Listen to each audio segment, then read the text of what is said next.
Hi, I'm Abhi. I'm one of the Hematology Oncology Fellows at Moffitt Cancer Center. We're here at ASH Orlando 2025. Thank you for reviewing my poster. My poster is on a retrospective study of low-grade B-cell lymphoma patients who were treated with Zevalin at Moffitt Cancer Center. So a little bit about Zevalin. Zevalin or yttrium ibrutinib tiuxetan. It's a radio-labeled anti-CD20 monoclonal antibody.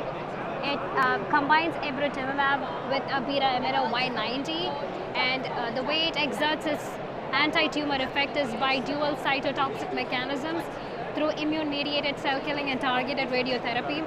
It was first approved, FDA approved back in 2002.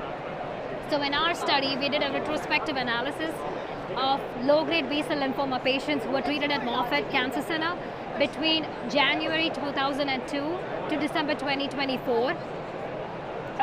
We did our data collection primarily through institutional database and electronic medical records.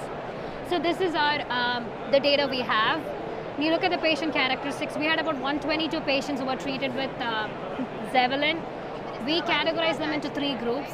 The first group was patients who were treated with Zevalin in the relapse setting, meaning after they have relapsed after one line of treatment. And the second cohort was when they were treated as first-line consolidation. And the final cohort was when they were given first-line monotherapy. And you look at the patient characteristics, there's a slightly more male predominance, about like 53%. Most patients had a KPS of more than 90, about 66% of them had. And when you look at all the histology of the low-grade B-cell lymphomas, it was primarily follicular, about 83%, and most of them had advanced Lugano stage, 83%. In our analysis, when you look at the overall survival across all cohorts, it was about 10 years.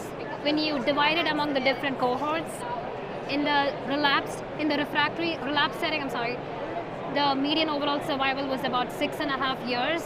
And in the first-line consolidation setting, it was about 15.2 years. And in the first-line monotherapy, it was about 8.5 years. The median time to next treatment is about 7.5 years. When you analyze the response rates among patients who received Zevalin, among all the cohorts, about 57% of the patients had a CR. And when you break it down, in the second-line relapse setting, about 47% patients had a complete response. And in the first-line consolidation setting, about 70% had a complete response. And in the first-line monotherapy, 100% of the patients had a complete response. We also looked into the long-term toxicity seen with Zevalin, which included risk for secondary malignancies. About 18 out of the 122 patients developed secondary malignancies. 11 out of those 18 had MDS AML within a span of 3 years, and 7 out of those 18 had other secondary malignancy.